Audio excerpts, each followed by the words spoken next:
My boy abandoned me on a lonely highway in another state, telling me, I don't need another mouth to feed under my roof. And there I was, his old father, the one who had raised him, loved him, and helped him, standing under the burning sun. But I wasn't standing there as a victim. When he came back home, he found the note I'd left on the fridge. After reading it, he called me 47 times, panicked. But that was only the start. Justice had its own way of showing up, and it would come in a form he never expected. For 42 years, I raised that boy. And this is how he repaid me.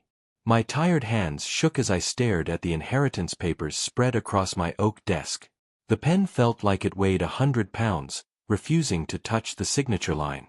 Behind me, Emma's little jewelry box was still playing our wedding song, the one she loved so much.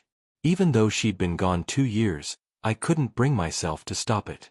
It was July 3, 2023. 9:47 at night.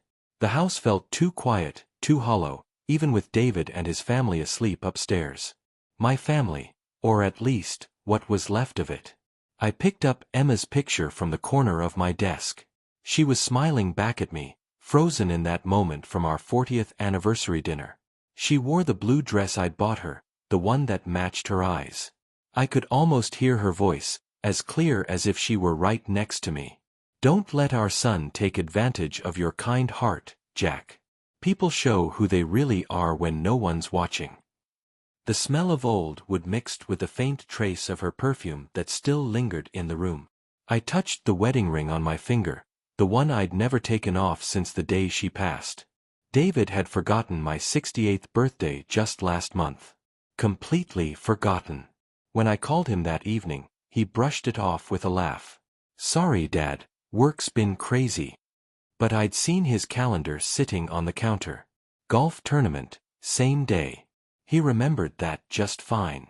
And 3 weeks ago, when I'd had those chest pains, he'd told me, it's probably just indigestion, Dad. You worry too much. No offer to take me to the doctor. No concern in his voice. Just annoyance that I'd bothered him. I closed my eyes and heard Emma's voice again, those words she whispered from her hospital bed when she had so little strength left. Watch how he acts when he thinks he's about to get something, Jack. That's when you'll see who he really is. The legal papers crinkled as I shoved them aside. My chest tightened, each breath harder than the last. Out the window, I could see David's car sitting in the driveway, a shiny BMW he somehow managed to pay for while still asking me for grocery money. Maybe it was time to see David's true face. I stood slowly, my joints aching after sitting too long. The inheritance papers went back into the drawer, unsigned. The house keys felt heavy in my hand as I walked to the window, watching the shadows slide across the yard Emma had loved so much. A test. That's what Emma would have wanted, a way to know for sure what kind of man our son had become. Tomorrow, I'd find out. The next morning, bacon sizzled in the cast-iron pan while sunlight poured through the kitchen window. It was 7:15 a.m., July 5th. I'd been up since 5, rehearsing what I was going to say. The round table looked the same as it had for the past 3 years. David at the head, his wife Rachel on his right, the kids across from each other, and me at the far end, where I could see everyone's faces. David sipped his coffee, already glued to his phone, scrolling through work emails. The kids were bickering over the last piece of toast while Rachel buttered their bread with the kind of precision that looked more like habit than care. Everything seemed normal. Perfectly normal. I cleared my throat and set my coffee mug on the table. I got a call last night from the plant, I said. David lifted his eyes from his phone, eyebrows arching. Rachel's hand stopped in mid-motion, knife hovering over the bread. Emma and Josh kept eating, completely unaware that the air in the room had shifted. They're letting me go, I continued. Budget cuts, after 25 years. Silence filled the kitchen. I counted the seconds, 4 of them, before I saw David's face change. Surprise flickered first, then calculation, then something colder. What does that mean, Grandpa? Emma asked, her 12-year-old voice cutting through the tension. It means I won't have much money anymore, sweetheart, I told her softly. My pension barely covers the basics.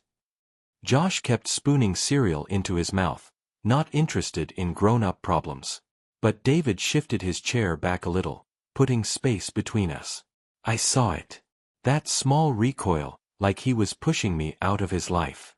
"Dad, I can't afford to support anyone else right now," he said, his tone sharp, almost the same as when I'd called about those chest pains. "I've got my own family to worry about, my own responsibilities." My hands tightened around the mug. The ceramic burned against my skin, but I didn't let go. Rachel nodded quickly, siding with him. "David's right, Jack. We're barely covering our own bills. The kids need school supplies, sports equipment." "Is Grandpa going to be okay?" Emma asked, her voice trembling with real concern.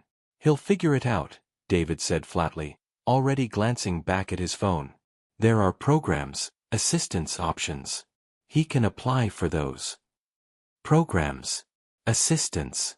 Like I was some stranger on the street, not the man who had raised him, fed him, paid for his college. The coldness in his voice cut deeper than Emma's death ever had. At least with her, I'd known what was coming. This felt like being stabbed in the back by someone I trusted with everything. "Well," I said slowly, pushing back from the table, "I need some time to think about this." "You'll land on your feet, Dad," David replied without looking up. "You always do."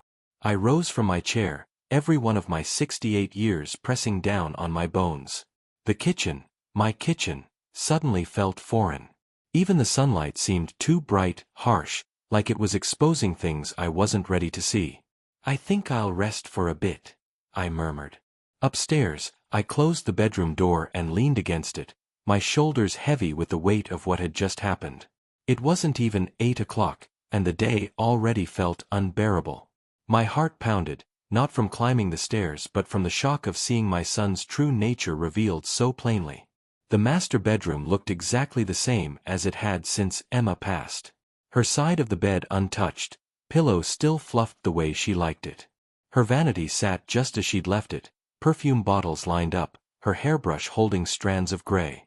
The little dish where she kept her wedding ring was empty now. I wore her ring alongside mine. 3 years. 3 years I'd been telling myself it was temporary. I walked to the dresser and lifted our wedding photo. Emma's young face smiled back at me, radiant in white lace. Beside it sat David's graduation picture from 2 decades ago. He had been so proud that day, his voice full of gratitude. "Thanks for everything, Dad. I'll make you proud." The irony burned deep inside me. I sank onto the edge of the bed, clutching Emma's picture with both hands. Through the window, I could see David's BMW gleaming in the driveway, the same car he'd bought 6 months after temporarily moving in. When did I stop questioning it? That first conversation still plays in my head like a broken record. 3 years ago, right here in this kitchen. David had stood by the counter, Rachel beside him, both of them looking desperate, grateful. "Just until we're back on our feet, Dad. 6 months at most. We'll pitch in for utilities and groceries." And me, foolish, lonely after Emma's first heart attack, I'd said, "Take all the time you need." Emma always wanted a full house. But Emma had seen the truth long before I did. I could still picture her sitting on this very bed 2.5 years ago, lines of worry etched deep into her forehead. "They're getting too comfortable, Jack. When was the last time you saw David even look for houses?" "He's working hard, Emma. Saving for a down payment takes time," I'd argued.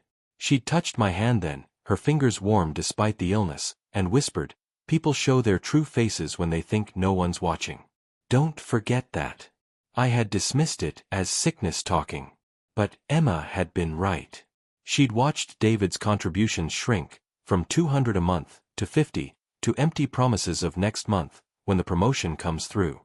She saw him buy that BMW while claiming he couldn't afford groceries.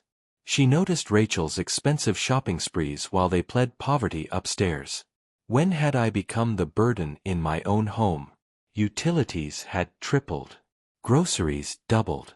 The washer, the heater, everything breaking down faster with the extra wear. And me, making excuses. always defending them, always carrying the weight. I pressed Emma's photo to my chest, whispering an apology into the silence, begging her forgiveness for being so blind. Then I heard voices downstairs.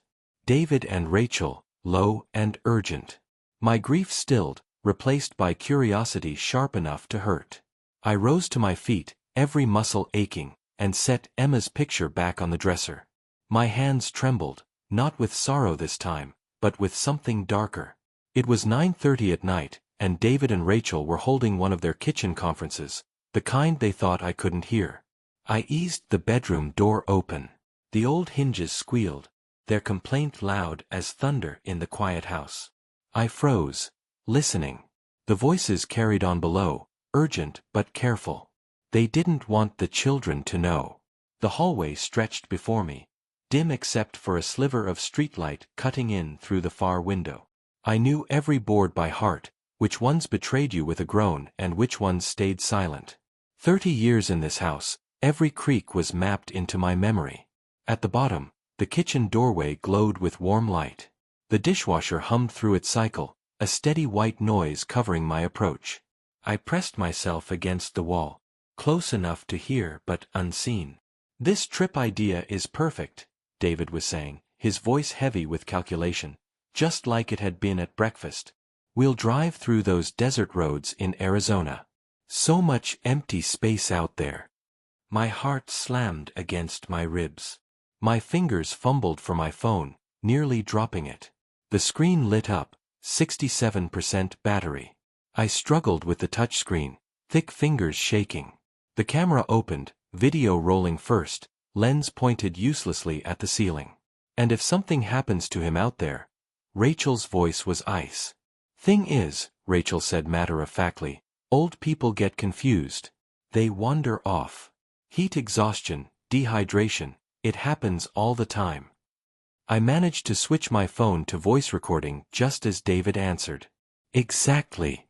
We'll search for a while, call the authorities, play the worried family." He just walked away from our campsite. We looked everywhere. The phone shook in my hand. 3 years of generosity, 3 years of open doors, shared meals, and this was my reward.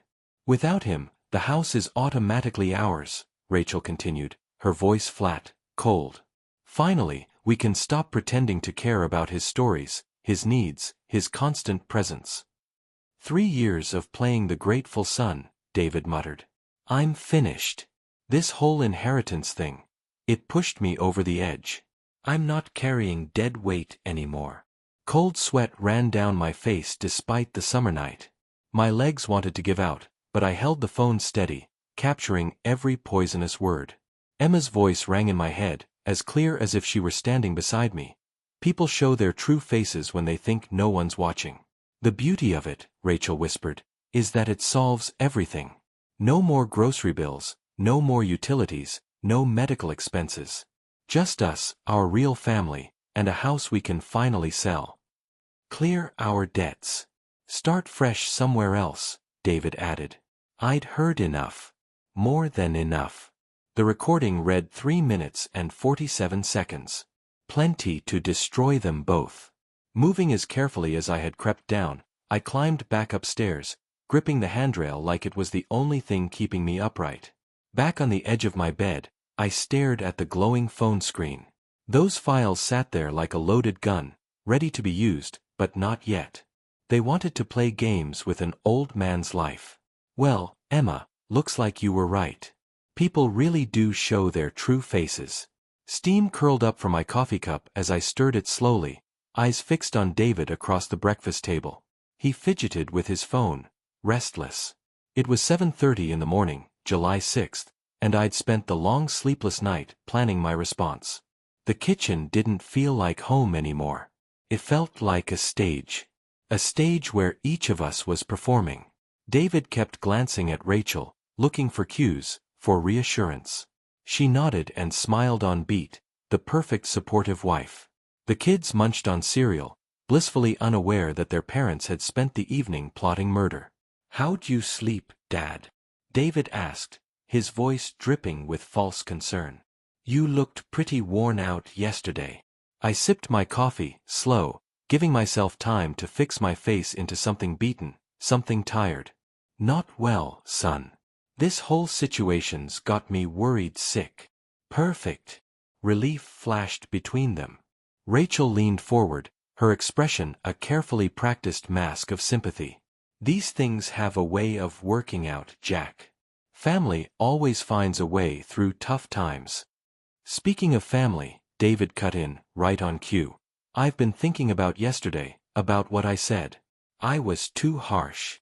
My phone sat beside the coffee cup, voice memo already rolling.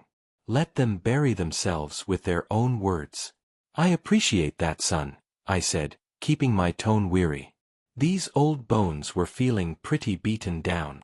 David shot Rachel another look before continuing. What if we took a family trip? Something to bring us all closer. Heal some wounds. Emma, my granddaughter, looked up from her cereal, eyes bright. A trip? Where? I was thinking the Grand Canyon, David said, his voice almost warm with performance. Remember when Mom and I took you there, Dad? You always said it was one of your favorite memories. The mention of Emma's name nearly cracked my composure. They were using her memory, twisting it, to justify their plan to kill me. But I kept my voice steady, even warm. That sounds wonderful, David. When were you thinking? Next week, he said, confidence building now, like he believed his little performance was working. I can take vacation days. Make it a real adventure for the whole family. Josh bounced in his chair. Can we see real cowboys, Grandpa? I smiled at him, ruffling his hair. We'll see all kinds of amazing things, Josh. Inside, rage burned cold and sharp, but for the kids, my voice stayed gentle. Rachel jumped in, her enthusiasm rehearsed. It would be good for all of us. The children love traveling with their grandfather. And it would give us time to really talk, really work things out. The drive itself could be beautiful, David added, like he was reading from a script. We could take the scenic route through New Mexico. See some of that desert landscape. There it was. The desert. Empty places where old men vanish. How long of a drive would that be? I asked, playing along in their little theater. Oh, 8, maybe 9 hours, David said casually. But we'd take our time. Stop whenever you need to rest. Stop whenever they needed to abandon me, that's what he meant. I let a smile spread across my face, the first genuine one I'd felt since this nightmare began. That sounds absolutely perfect, son. I think Emma would have loved the idea of us all taking this trip together. Rachel practically glowed, satisfied. Should we plan for next Thursday? Give us time to prepare. July 12th, I agreed. I'll need to make a few preparations of my own. The morning heat shimmered across the asphalt as I watched David load the last suitcase into the back of the SUV. 6:45 a.m., July 12th. The organized chaos of a family departure disguised the deadly game we were all about to play. Emma and Josh darted between the house and the car, clutching forgotten tablets and stuffed animals. The past week had been a careful masterpiece of planning. While David mapped out desert routes and Rachel arranged meal stops, I had done my own research. Through an online forum, I'd connected with a trucker named Mike Harlan. He would be waiting at the Desert Oasis station just outside Albuquerque. My survival gear was tucked neatly beneath layers of shirts in my duffel bag. And most important of all, my insurance policy was waiting in the kitchen. Emma, Josh, do you have your tablets for the drive? Rachel called, checking items off her endless list. Got mine, Mom. Emma waved her tablet, while Josh fought with his backpack zipper. David wiped sweat from his forehead, already damp despite the early hour. Dad, you sure you've got everything? It's a long trip. We won't be stopping much once we hit the desert. The irony wasn't lost on me. Just need to grab my reading glasses, I said, patting my shirt pocket with theatrical casualness. Won't be a minute. I walked back into the house, calm but determined. The kitchen felt strangely hollow, like it was holding its breath. Behind the refrigerator door, secured with Emma's favorite flower magnet, I placed the note I'd written and rewritten a dozen times. I overheard your conversation on July 5th about solving the dad problem during this trip. Every word is recorded on my phone and backed up. If I don't return home safely within 24 hours, my lawyer receives copies along with instructions to notify authorities. I know about your debts, David, and your motives. Choose wisely. Perfect placement. They'd find it soon enough, probably within hours of trying to get rid of me. The timing was perfect. It would create maximum panic. Are we really going to see the Grand Canyon, Grandpa? Josh asked as I climbed back into the SUV. We're going to see some incredible things, Josh, I said, settling into the back seat behind the kids. Things that will surprise everyone. The air smelled of new leather, mixed with Rachel's vanilla air freshener. David adjusted the mirrors, tapped the GPS one last time. 8 hours, 37 minutes to our destination, the screen read. The fuel tank was topped off. They'd thought of everything for their perfect little plan. Everyone comfortable? David asked with forced cheer. Ready for our adventure? Rachel added brightly, twisting around to beam at us. I leaned back, the weight of hidden water bottles and energy bars reassuring me from inside my duffel. My phone sat fully charged, with the backup battery tucked into my jacket pocket. Mike Harlan's number was etched into memory and written down on paper, folded deep in my wallet. As the SUV rolled away from the curb, I looked back at the house Emma and I had shared for 40 years. My home. In just a few hours, David and Rachel meant to carry out their plan, but they didn't realize their intended victim had already become the hunter. The highway stretched out, desert shimmer rising in the distance. Classic rock hummed low from the speakers as farmland blurred into brown scrub and scattered mesas.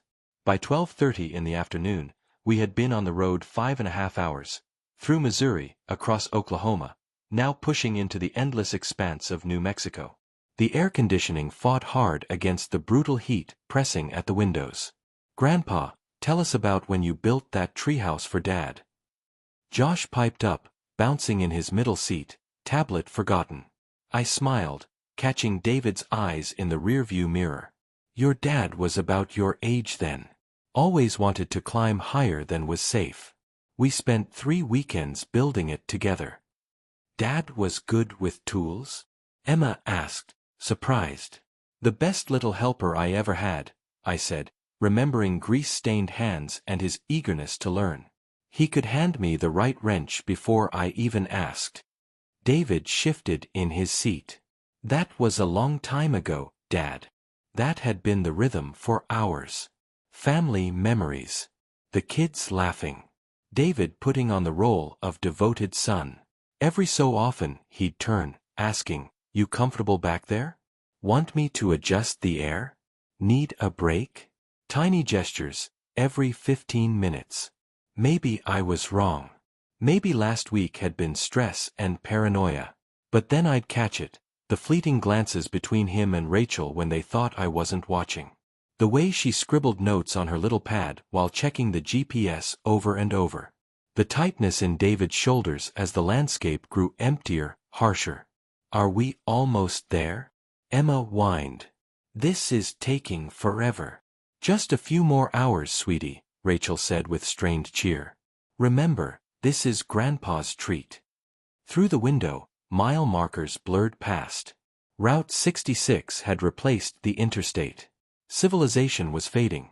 Gas stations now 30 miles apart, maybe more. The kids were quiet, worn down by the heat and the long drive. I glanced at my phone. No signal. Exactly as I'd researched. We were in the dead zone. This country sure is empty, I said casually. That's the beauty of it, David replied. Pure wilderness. A man could vanish out here and never be found. The words hit me like ice water. Any doubts I'd had were gone in that instant. Rachel shot David a sharp look, but the damage was already done. I caught his eyes in the rearview mirror, and this time there was no mistaking it. The calculation, the cold assessment of a predator measuring his prey. Mile marker 247 slid into view. David eased the SUV onto the shoulder. "I really need to use the restroom," I said, my voice steady though my heart pounded like a drum. "Can't wait anymore." "Of course, Dad." David pulled over with practiced calm. "Take your time." The heat slammed into me the second I stepped out, sweat breaking across my forehead. The kids' voices drifted from inside the car, muffled, already bickering about something small. David climbed out too, pretending to stretch, but he stayed close to the driver's door, engine running. "Thanks for this trip, son," I told him, meeting his eyes. "It means the world to an old man." For a moment, something flickered across his face. Guilt, maybe. Or just impatience. "Nothing personal, Dad," he said quietly. "Just business." The engine roared. Tires spat gravel. Through the window, I saw Emma and Josh's faces pressed to the glass, confusion turning to tears as they watched me left behind. And then the SUV was gone, swallowed by heat shimmer, leaving only silence and the merciless sun. "Well, Emma," I muttered, "time to see if your old husband learned your lessons about preparation." The asphalt radiated heat in visible waves. 1:15 in the afternoon, the temperature climbing to its peak. Sweat soaked my shirt, but my breathing stayed even, steady. 40 years on factory floors had trained me for hard conditions. First things first. I checked my phone, exactly what I expected. No signal. Battery at 89%. Enough. My research had been right. This stretch of Route 66 was a dead zone between towers. I lifted my head, scanning the horizon. Mesas rose like ancient monuments. Scrub brush scattered the land, barely enough for shade. No buildings, no homes. Traffic rare, maybe one vehicle every 20 minutes. Perfect spot for a murder. Perfect, if the victim hadn't prepared. I unbuttoned my jacket, reached into the hidden inner pockets. 2 16-ounce water bottles, still cool from the SUV's air conditioning. 4 energy bars. A bag of trail mix. Fuel for the walk. From my wallet, I pulled the hand-drawn map, edges taped for strength. 6 miles east, along Route 66, Desert Oasis gas station. I'd memorized it, but holding the paper brought comfort. Behind my license, tucked away, was Mike Harlan's number, written on waterproof paper. 6 miles to Desert Oasis, I said aloud. My words disappeared into the silence. Mike had promised he'd be there this week. David thought he'd left a helpless old man to die. Poor boy never realized his father had been preparing, planning for the worst, even while hoping for the best. Emma's favorite saying. She taught me to think 3 moves ahead, whether it was fixing a machine, or dealing with broken people. I adjusted my baseball cap, slipped on my sunglasses. My walking shoes gripped the road, the shirt vented the heat, the pants shielded my legs from the sun. Emergency cash was spread out in different hiding spots. Every step had been considered. 2 20s were hidden in my left shoe, a stack of hundreds folded tight inside my belt, and 50s tucked away in my wallet. If I reached civilization, I'd have options. The gauge in David's SUV had read 97 degrees when they left me. By mid-afternoon, it would climb to 105. I'd need discipline, pace myself, sip water in small amounts every 15 minutes, rest wherever there was shade. Factory safety training had drilled the signs of heat exhaustion into me. Dizziness, nausea, fatigue. But I also knew my strength. Decades of 10-hour shifts on concrete floors had built endurance most men my age didn't have. My phone showed the time, 1:23 p.m. I tucked the hand-drawn map into my shirt pocket, took a measured sip of water, and faced east. 6 miles to Desert Oasis. The desert stretched forever, heat mirages shimmering like phantom lakes on the horizon. Somewhere in the distance, freight trucks rumbled along a parallel route. Civilization was there, just out of reach. If I kept the right rhythm, I'd make it in 2 hours. Rhythm sustains a man. Left, right, breathe. Left, right, breathe. 30 minutes in, My steps had found their beat on the blistering asphalt. The sun beat down, sweat evaporating before it even rolled. Mile 1 passed with memories of an 8-year-old David, dirt on his cheeks, standing beside me in the garage. "Dad, how does the engine make the car go?" His wide eyes hungry for answers about pistons and combustion, his small hands eager to help. After I fixed his bike chain, he'd grinned and said, "You're the smartest dad in the world." Emma had laughed from the doorway, flour on her apron. "Your father knows how to make broken things work again," she told him. "That's a gift." Mile 2. Small sip of water. Cap tight, bottle tucked away. Warm now, but it still revived me. A truck roared past without slowing, the driver too focused on his route to notice an old man walking the shoulder. But David had changed as he grew. As a teenager, he'd winced when friends learned I worked in a factory. "Do you have to tell everyone?" he'd muttered after a school event. By high school, new friends, new ambitions. The questions stopped. He stopped coming to the garage. Mile 3 brought 30 seconds of blessed shade from a highway sign. My shirt clung to me, but my breathing was steady.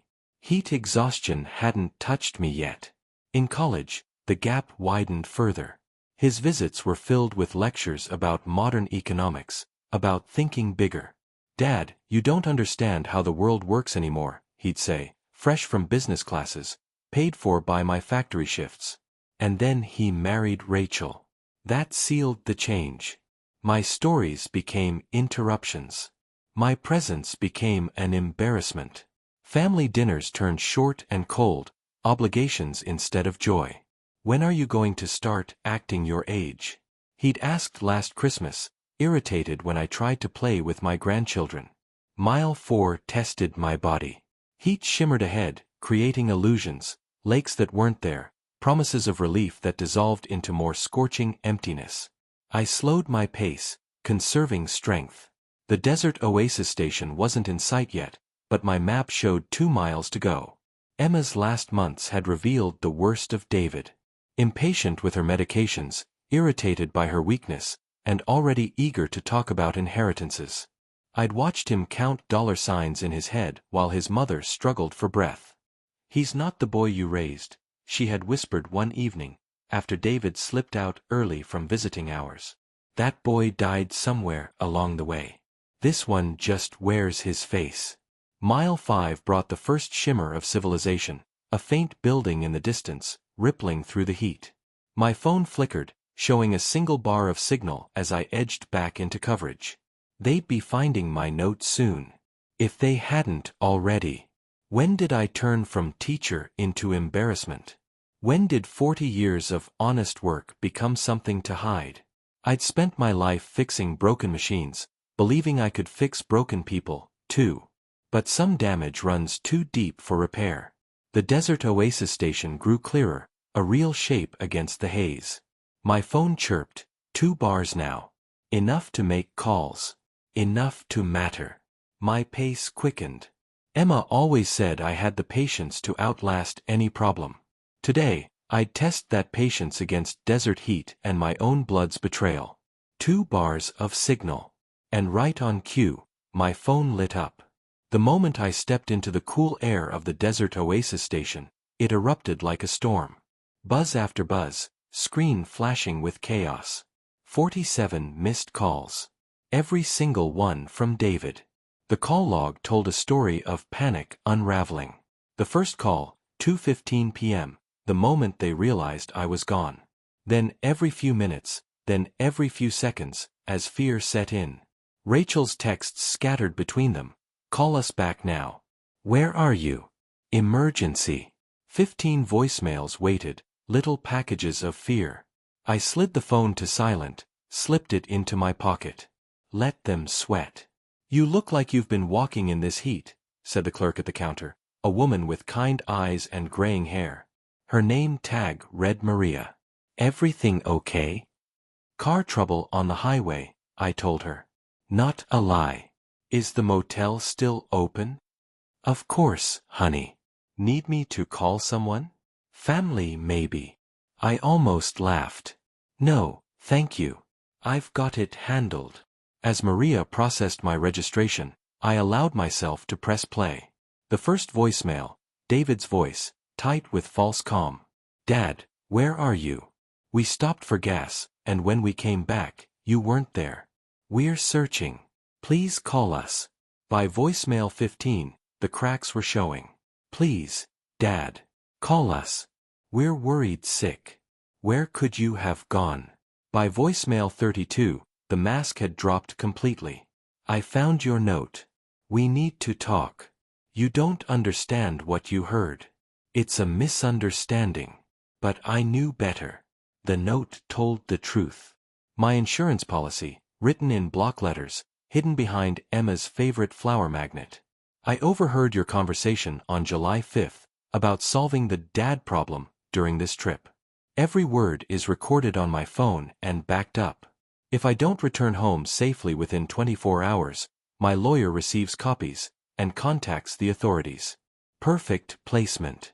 Perfect trap. I know about your debts, David, and your motives. Choose wisely, Dad. I'd spent hours crafting those words, sharp enough to scare him, vague enough to keep me in control. Maria handed me the key. Room 7, just down the walkway. Ice machines at the end, diner next door if you get hungry.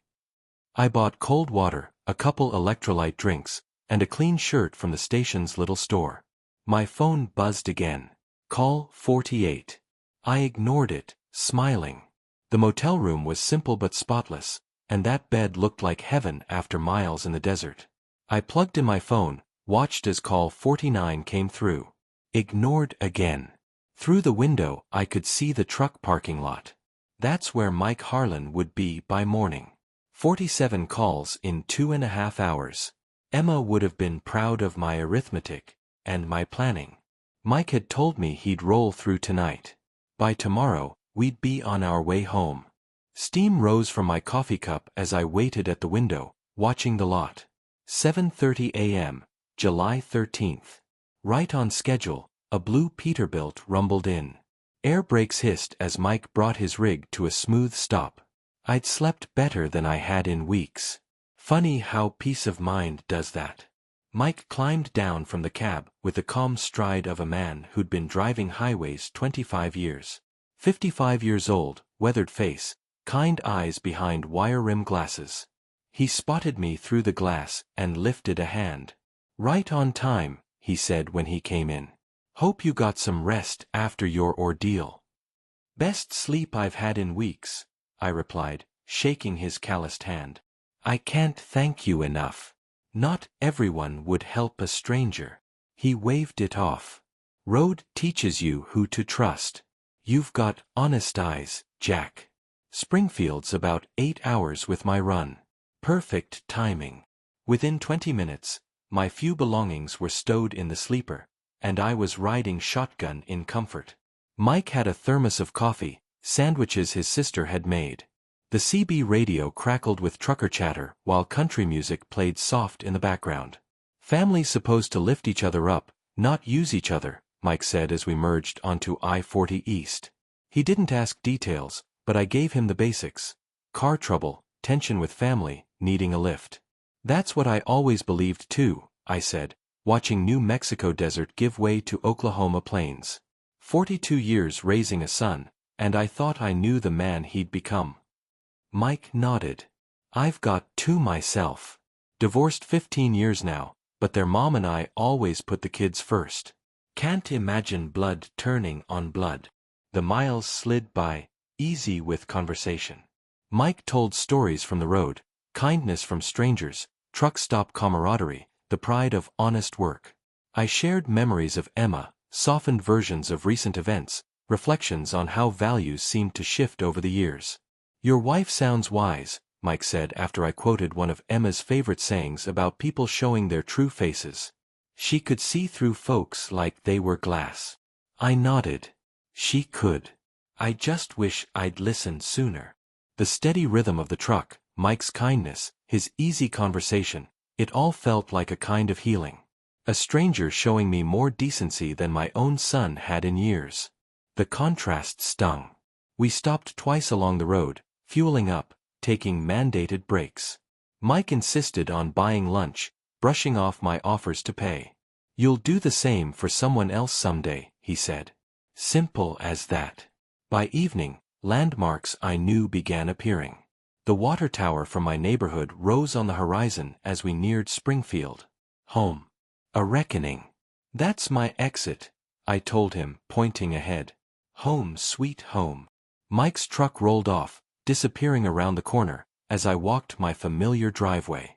6:45 p.m. shadows stretched across the lawn I'd cared for 30 years. Every window glowed with light. They were inside, waiting, watching for news about the missing grandfather. My key turned in the lock I'd installed with my own hands 2 decades ago. The front door opened. "Dad." David shot up from the couch like he'd been shocked. "Thank God you're safe. We've been searching everywhere." Rachel appeared beside him, her face painted with practiced relief. "We don't know what happened. 1 minute you were there, the next, gone. We've been worried sick." Emma and Josh ran to me, their little arms wrapping tight around my waist. Their joy was real. Innocent children caught in a web they didn't weave.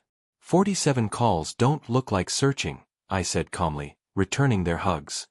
"They look like panic." David's mask wavered, then slipped back into performance. "We called because we were desperate to find you. Dad, you're confused. We'd never." "The note on the refrigerator explains everything," I cut him off.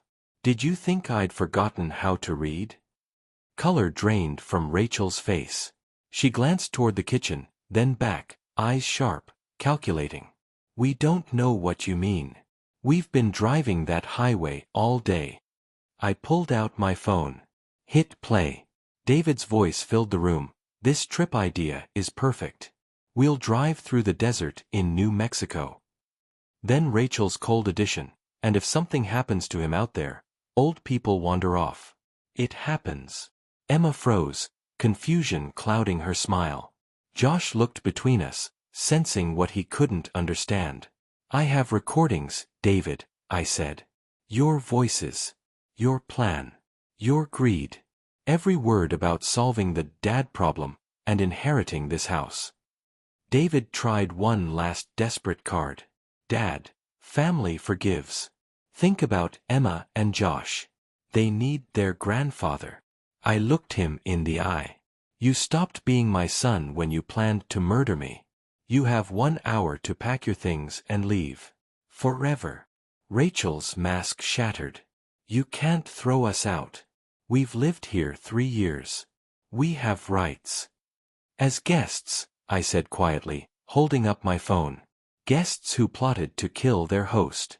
My lawyer gets copies of everything if I don't check in daily. Push me, and you'll find out how seriously the law takes elder abuse and attempted murder." The next hour was filled with frantic packing, muffled arguments.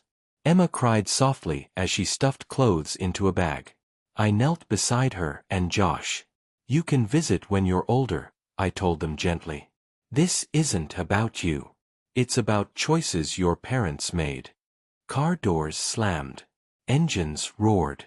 Tail lights faded into the Springfield twilight. I stood in the kitchen, the note gone from the fridge, the space empty. Emma's favorite mug sat waiting on the counter. I filled it with hot water, sat at our table for 2, now a table for 1. Tomorrow, I'd call the lawyer anyway. Some lessons have to last.